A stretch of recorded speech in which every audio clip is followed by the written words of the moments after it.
The morning Daniel Cross promoted his nephew over me. He stood at the front of our conference room and called Evan the future of Cross and Lane. 20 people applauded. I was one of them. I had spent 6 years doing the work Evan had just been given the title for. I built the schedules. I trained the warehouse supervisors. I handled the vendors when invoices vanished and deliveries came in wrong. I kept our biggest clients from walking away when someone else made promises the company could not keep. Evan had been there for 9 months. He had never run a full inventory cycle. He had never negotiated a freight claim. He had never had to tell an exhausted team that they were staying late because a truck was arriving with 40,000 pounds of damaged material and the client needed replacements before sunrise. But he had the Cross name. Daniel had the microphone in one hand and Evan standing beside him with the other. Daniel smiled like he was giving the company a gift.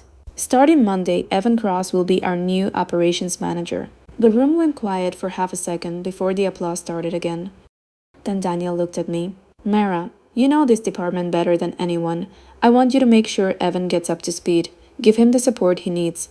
That was how I found out that I had not been promoted. I had been assigned to train the man who got my job. I looked at Evan. He was 26, sharply dressed, and wearing the expression of someone who had just been handed a key to a house he had never helped build. He gave me a small smile. I am really looking forward to learning from you, he said. I smiled back because 20 people were watching. Of course, I said. I will make sure you have what you need. That was true. I did not sabotage him. I did not hide information. I did not poison the team against him. I gave Evan every resource I had wished someone had given me when I started at Cross and Lane.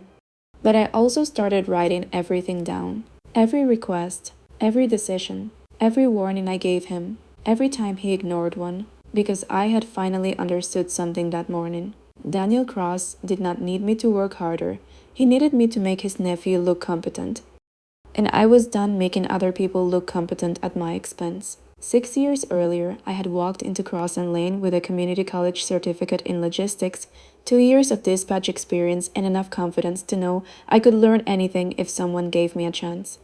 Cross and Lane was not glamorous. We supplied commercial fixtures and building materials to contractors across 3 states, plumbing parts, electrical panels, hardware, safety equipment, the things nobody noticed until they did not arrive. Our warehouse sat behind an aging brick office building near the interstate. In winter, wind came through the loading docks, hard enough to cut through 2 coats. In summer, the concrete floor held heat until midnight. The work was loud, physical, complicated, and full of small mistakes that could become expensive disasters. I started at the dispatch desk. My first manager, Luis Navarro, taught me that operations was not really about trucks or spreadsheets, it was about promises. A contractor promised the school district that a renovation would finish by September. The school district promised parents that classrooms would be ready. A supplier promised us 100 emergency exit signs. We promised the contractor that they would arrive on Thursday. When any one of those promises broke, my phone rang. Luis would tap the stack of delivery reports on my desk and say, Mara, people do not remember who caused the problem, they remember who fixed it. So I learned how to fix things. I learned which suppliers answered at 6 in the morning.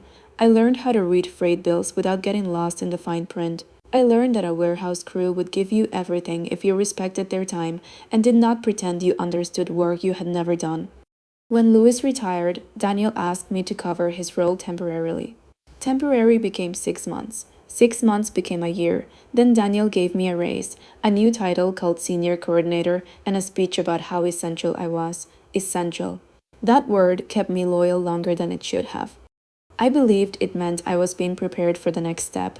I did not realize it could also mean they had no intention of letting me leave the step I was already holding together. The company grew during those years. We added 2 warehouse shifts. We opened a smaller distribution site in Ohio. We took on public contracts that required detailed compliance reporting. Daniel loved growth. He loved standing in meetings with his sleeves rolled up, talking about vision and family values, and how every person in the company mattered. What Daniel did not love was the part after the meeting. He did not love figuring out why a shipment had been scanned into the wrong state. He did not love calling an angry superintendent at 9:30 at night. He did not love telling a vendor that their mistake had just cost us a contract. That was where I came in. I became the person people called before they called Daniel. Supervisors called me when the staffing schedule did not work. Salespeople called me when they promised impossible delivery dates. The finance team called me when a freight claim had no documentation. Even Daniel called me from airports and golf courses and family vacations. Mara, tell me this is under control. And most of the time I could. I was not perfect, I made mistakes, but I owned them. I learned from them. I did not pretend a problem disappeared just because it was uncomfortable. By the time Evan started, I had already built a training binder for the manager role I thought I would eventually get. It had vendor contacts, escalation steps, warehouse diagrams, client notes, sample schedules, and a list of problems that tended to repeat every quarter. I had built it because I believed preparation was a form of ambition. Then Daniel handed it to his nephew. Evan's first week was almost easy. He shadowed me on the warehouse floor, he asked good questions, he took notes, he brought coffee for the morning crew one day, which everyone appreciated even if it was clear he had never ordered coffee for 20 people before. I tried to keep an open mind. Maybe he would work hard, maybe he would earn the role once he had it, maybe Daniel had seen something in him that I had not. Then Evan joined his first client call. The client was Hartwell Builders, one of our largest accounts. They were renovating a medical office complex outside Columbus, and a delay on their electrical panels could cost them their deadline. The supplier had already told us the panels would not arrive until the following Tuesday. Hartwell needed them by Friday. Before the call, I pulled Evan aside. Do not promise Friday. We can tell them we are exploring options. I have a backup supplier checking inventory, but nothing is confirmed. He nodded. Then the client asked if we could meet the deadline. Absolutely, Evan said. You will have them Friday morning. I turned toward him so quickly that my chair hit the wall. Evan kept talking. We take care of our partners. I will personally make sure this gets handled. The client sounded relieved. The call ended. Evan leaned back and smiled at me. See? They just needed confidence. I stared at him. They need electrical panels. Confidence will not wire a building. His smile faded. I know that. I was motivating them. I spent the next 30 hours finding a solution. I located a smaller supplier in Kentucky with the exact inventory. I negotiated a rush release. I found a carrier willing to run overnight. I got approval from finance for the extra freight cost. I stayed in the warehouse until nearly midnight to make sure the order was loaded correctly. The panels arrived Friday at 10:47 in the morning.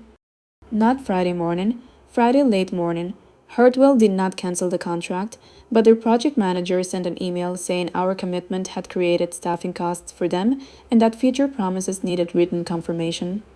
Evan forwarded the email to Daniel with a note that said, Mara and I pulled off a difficult save. Daniel replied to both of us, Great teamwork. This is exactly the leadership I want to see. I read that email 3 times. Then I opened a new folder on my computer. I named it Operations Log. Inside it, I made a document with 5 columns. Date, issue, decision owner, action taken, outcome. I entered the Hartwell call exactly as it happened. I did not write that Evan was arrogant. I did not write that he was careless. I did not write that Daniel had promoted the wrong person. I wrote facts. Tuesday. Client requested confirmation of Friday delivery. I advised that backup inventory was unconfirmed. Evan committed to Friday delivery. Delivery completed Friday at 10:47 in the morning after expedited sourcing and premium freight approval. That was all. It did not feel dramatic. It felt like closing a door behind me. Over the next month, Evan made more decisions. He moved the morning receiving schedule 30 minutes later because he thought the team should have a more balanced start. He did not ask the drivers what time they arrived. The first week, 4 trucks lined up outside the gate before anyone was ready to unload them. 2 drivers left to make other deliveries. 1 vendor charged us detention fees. I explained why the old schedule existed. The hours are not arbitrary. They are built around carrier routes. Evan said the team needed to be more flexible, so I adjusted the schedule as instructed. I documented the result. Then I showed him the detention fees and the missed delivery reports. He frowned. Nobody told me it would be that serious. I looked at him. I told you on Monday. He did not answer.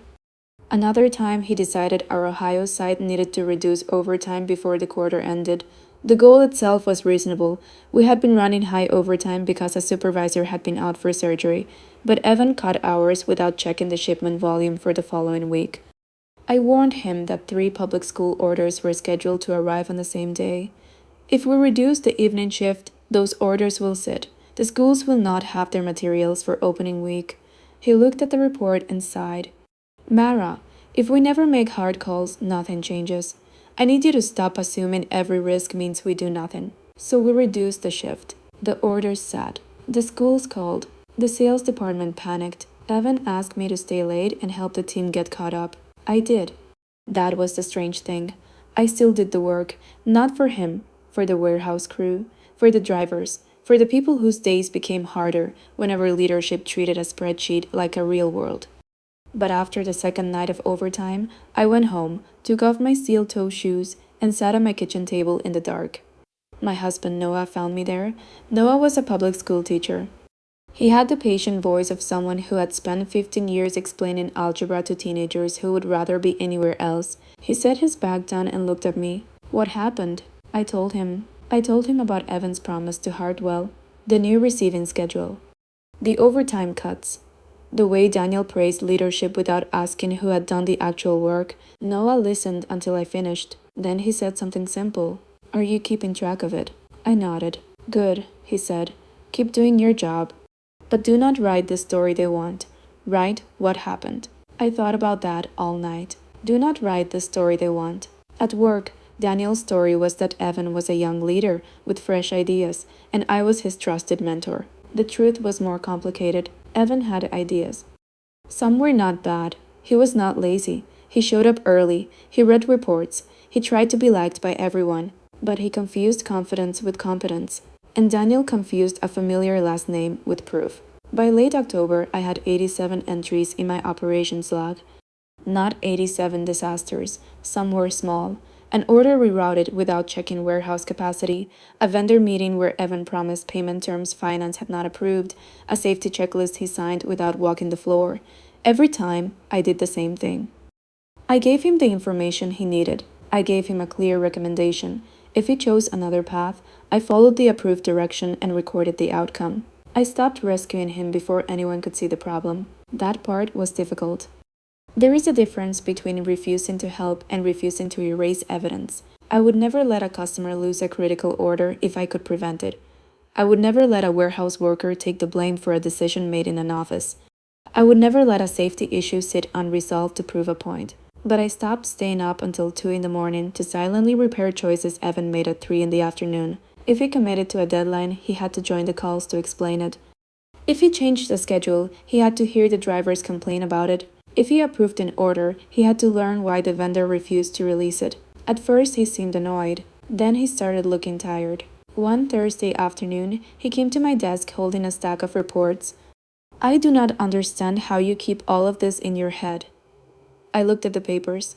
I do not keep it in my head. That is why there are systems. He sat down across from me.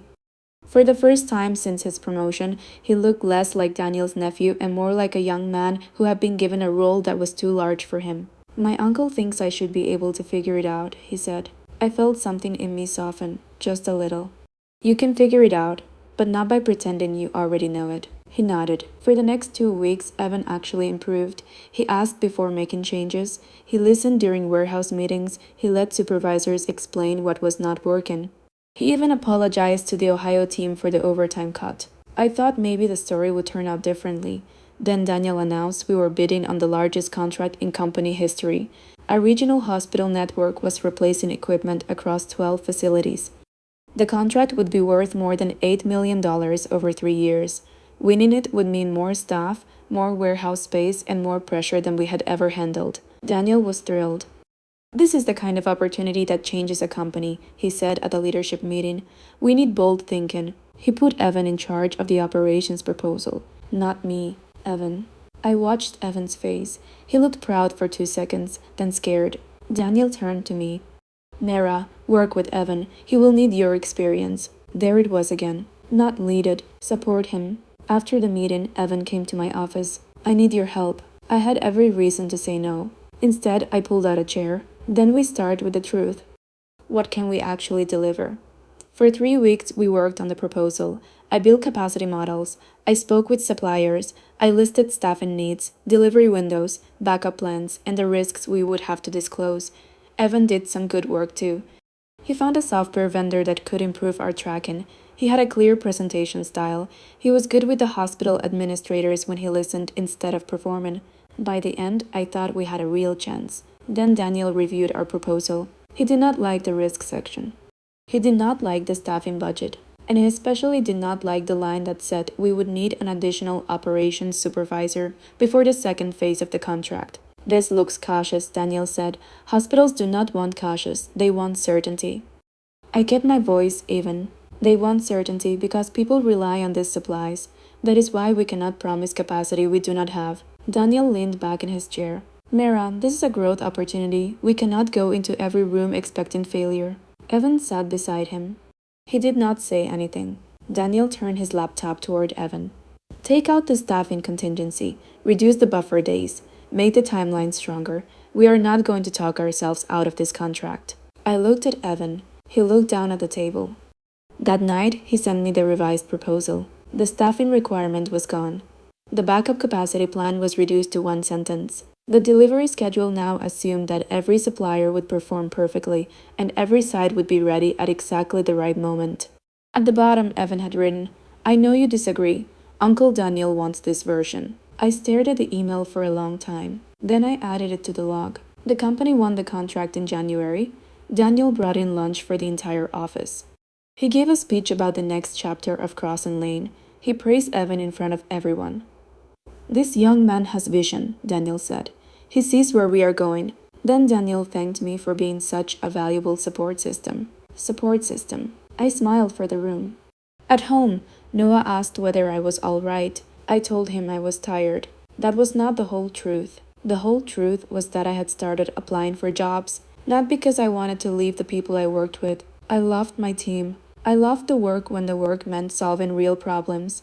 But I had finally accepted that loyalty was not always returned by the people who benefited from it. I had 3 interviews by February. Then the hospital contract began. The first phase went better than expected. The hospital had given us manageable sites. The orders were large but scheduled months in advance. Evan sent cheerful updates to Daniel. Daniel forwarded them to the whole company. Excellent work from the operations team. Then phase 2 began. Phase 2 involved 5 facilities at once, including an emergency clinic outside Cincinnati that was reopening after major renovations. The project manager needed medical storage systems, safety supplies, electrical components, and fixtures delivered in a sequence that matched the contractor's schedule. A sequence. That word mattered. If the fixtures arrived before the walls were ready, there was nowhere to store them safely. If the electrical components arrived after the inspections, the contractors lost time. If the safety equipment was delayed, the clinic could not open. I reviewed the schedule and found 3 problems within an hour. One supplier had changed its production date. A carrier had reduced service to one of the delivery zones, and the clinic's construction manager had moved an inspection forward by 4 days. I brought the information to Evan. We need a revised plan today. We should call the hospital before they call us. We can still make this work, but not with the current sequence. Evan looked pale. Daniel is presenting the timeline to the board tomorrow. Then he needs the real timeline. Evan rubbed his forehead. If we change it now, he is going to say, I cannot handle this. I took a breath. Evan, if we do not change it now, the clinic will be missing half its equipment when the inspectors arrive. He stared at the schedule. Then he said the sentence that changed everything. Just fix it like you always do. The room went still. I do not know if he understood what he had said. Maybe he did. Maybe that was the problem. I opened my notebook. I can coordinate the recovery plan, but you need to approve the freight costs, request the revised schedule, and notify Daniel and the hospital. Those decisions are yours. His face tightened. Do you want this to fail? That hurt more than I expected. Not because I needed Evan to like me, but because I had spent months protecting his ability to learn, and he still believed my work existed to protect his image. I closed the notebook. No. I want you to do the job you were promoted to do. Evan left without answering. For the next day and a half, nothing happened. No revised plan, no call to the hospital, no approval for expedited freight, no message from Evan. I sent 2 follow-ups. I copied the finance director on the cost estimate because waiting longer would make the price worse.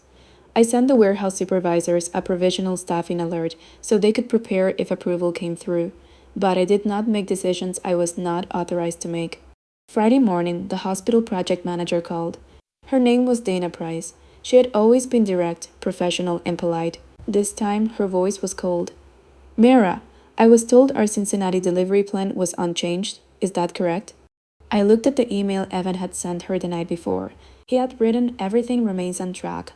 I felt my stomach drop. Dana, I need to review the latest information with our operations manager and get back to you within the hour. She paused. Please do. Because our construction manager says your supplier is already behind. The call ended. I walked to Evan's office. He was on his phone, laughing at something. When he saw me, he covered the microphone. What? I held up the email. You told Dana everything was on track. He stood up. Because it is. You are making this bigger than it is. The supplier moved production. The carrier reduced service. The inspection date changed. We need to tell them what we are doing. Evan looked past me toward the hallway. You are undermining me in front of everyone. That was when Daniel appeared at the end of the hall. He had heard Evan raise his voice. What is going on? He asked. Evan answered before I could. Mara is panicking about a normal schedule and adjustment. I already told the client we have it handled. Daniel looked at me. 6 years of staying late. 6 years of fixing emergencies. 6 years of being essential. In that moment, Daniel did not ask for my report. He did not ask what the supplier said. He did not ask why I was concerned. He looked at his nephew and said, Trust your manager, Mara. Evan is in charge. Then he walked away. I stood in the hallway with my hands at my sides. Evan gave me a look that was half victory and half fear. Please just let me handle it. So I did. I let him handle it. Monday morning, the first delivery arrived at the Cincinnati clinic.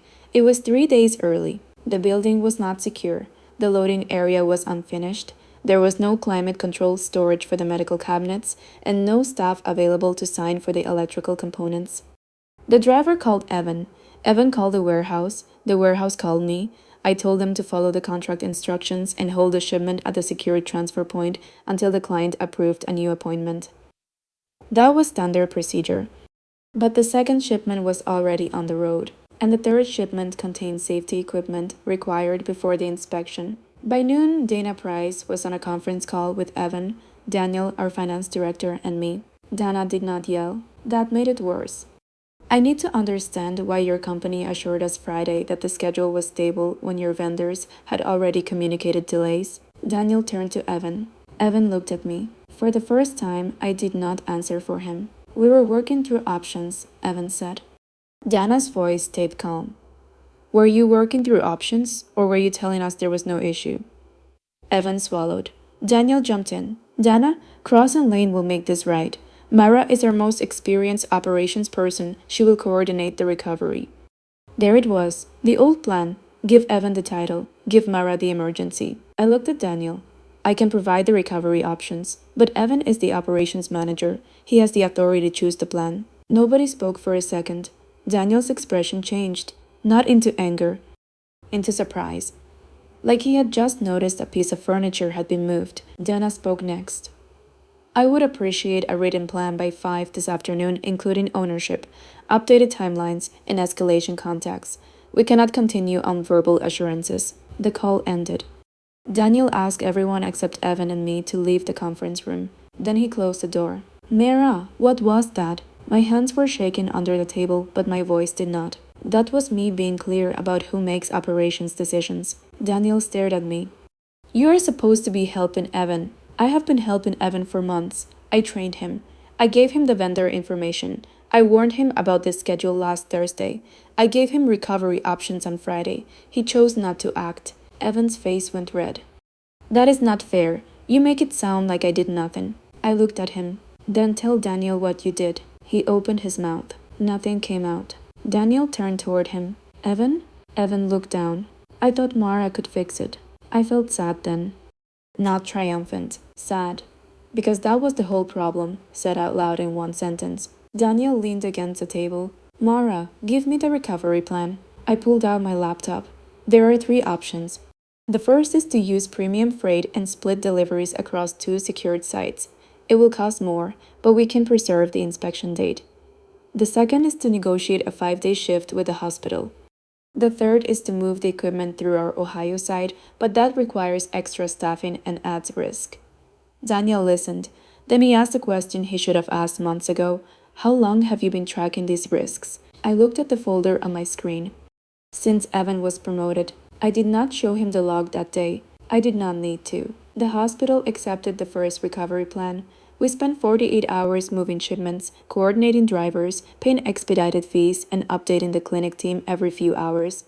The inspection happened 2 days late. It could have been worse, but the hospital sent a formal notice to Daniel and our board asking for a review of operations leadership before Phase 3 began. Daniel called an emergency board meeting for the following Wednesday. The night before that meeting, he asked me to come to his office. I expected anger. Instead, he looked exhausted. His desk was covered with reports, the kind he had ignored for years because he trusted that someone else would make them make sense. Did you want Evan's job? He asked. It was such a small question for something that had taken up so much space in my life. I sat across from him. I wanted a fair chance to earn it. Daniel nodded slowly. I thought giving Evan the title would help him grow. A title does not teach someone how to lead, and it does not make the people around him less qualified. He looked down at his hands. Do you have documentation? I opened my laptop. The next morning, I walked into the boardroom carrying a printed binder. On the cover, I had written operational decisions and outcomes, September through February. No dramatic title, no accusations, no insult toward Evan, just dates, decisions, warnings, actions, and results. The board members were not people who worked in the warehouse. They were investors, former executives, and one outside advisor who had spent years in hospital procurement. They did not know the names of the drivers. They did not know why a receiving schedule mattered. They did not know how many times the same problems had almost become visible. So I showed them. I explained the Hardwell promise. I explained the detention fees. I explained the overtime cuts. I explained the hospital proposal and the removed staffing plan. Then I showed them the Cincinnati timeline. Supplier update received. Carrier update received. Inspection date change received. Recommendation submitted. Decision delayed. Client told there was no issue. Recovery cost. Inspection delay. The room stayed quiet. The outside advisor, a woman named Elaine Foster, asked me why I had continued to support Evan if I believed he was unprepared. I thought carefully before answering. Because the company does not become stronger when people hide what they do not know. Evan could have learned. He still can. But he needed responsibility with supervision, not authority without it. Elaine nodded. Then she asked Evan whether he agreed. Evan looked older than he had the week before. Yes, he said, I do. Daniel did not speak for a long time. Finally, he looked at the board and said, I made a decision based on family, not readiness. That put the company and our clients at risk. I did not expect him to say it. I had spent so long preparing for denial that hearing the truth felt almost unreal. The board did not fire Evan. They moved him out of the operations manager role and into a business development position with a senior mentor. He was good with people when he was not making promises he could not keep. It was a better fit, and I think he knew it.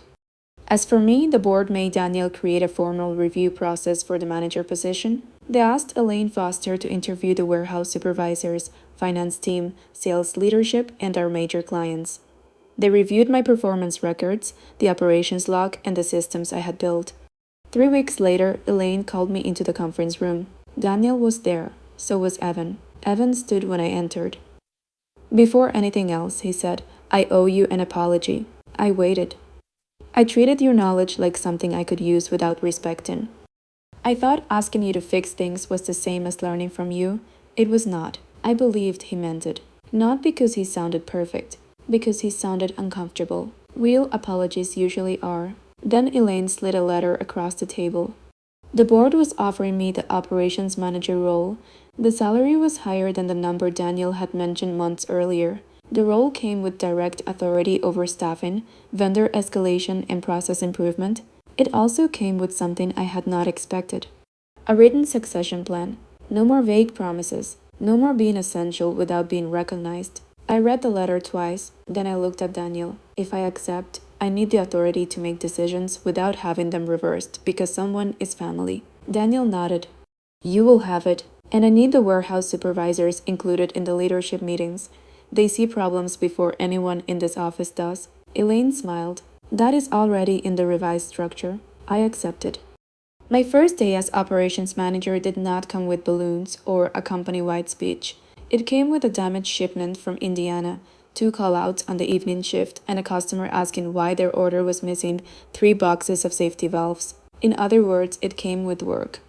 But this time, when I walked into the warehouse, the team did not look at me as the person who would quietly clean up after someone else. They looked at me as the person responsible for the decision. Luis used to say people remembered who fixed the problem. For years, I thought that meant I had to fix everything alone. I was wrong. Real leadership was not being the invisible person behind every rescue. It was building a system where the right people could see the truth early enough to act on it. A month later, I found Evan in the break room before a client meeting. He was reviewing a proposal for a new account. He looked nervous. "Can I ask you something?" "Of course." He held up the proposal. "Do you think this promise is realistic?" I took the paper and read it. Then I handed it back. "Let us find out before we make it." He nodded. And for the first time, I saw him understand that the strongest answer was not always the fastest one. Sometimes the strongest answer was the honest one. Daniel promoted his nephew over me because he thought a last name could replace experience. It could not. But I did not need to destroy Evan to prove that. I only had to stop disappearing inside the work I did. I had kept the records. I had told the truth. And when the moment came, the truth did what it always does. It showed everyone who had actually been carrying the weight.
You got a mouth full of jokes and a pocket full of wins, but I clock how you move when the silence begins. If you're real, then be real when the room don't clap.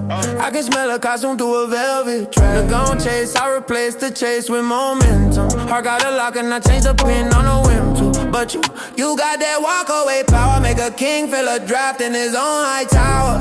That mean me playing no smoke, no theater. Touch my mind first, that's the real feature. 2 big egos, 1 lane, no brakes. If it crash, let it crash from the choices we made. Don't flirt, weak bargain, heat with a fine print. Kiss like a dare, leave a mark, no fingerprint. If it's love, it moves loud, no maybe in the air. Step in, hold steady or don't come near. Say it with your chest, not your chest.